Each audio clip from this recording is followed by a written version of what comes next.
Okay, all of our splices are made and our conduits, our fans are wired.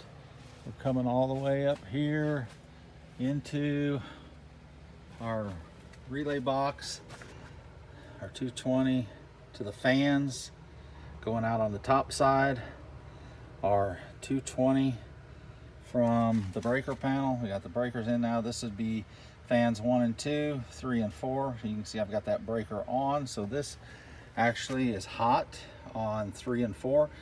This is my little pigtail 110 for just testing, and so it'll pull that relay closed.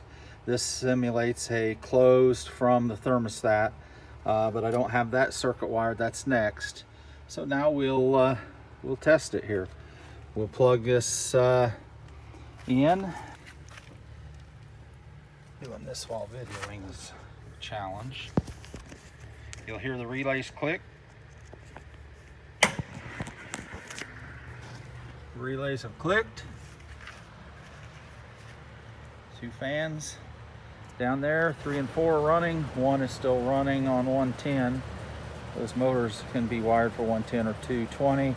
It's 110 running up here to this outlet as a temporary, just to kind of help keep cool. And boy, you can feel the breeze already kicking through here. And oh yeah, that temperature's dropping quick. That air outside is about 59, 60 degrees. Right when I plugged those fans in, it was 80. And it is pulling that cool air down to the other end of the building. And now we know that those are working.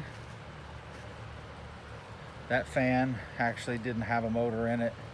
I've already looked at sourcing a replacement 1 horsepower motor for that fan, and then we'll run all 4 of those fan units.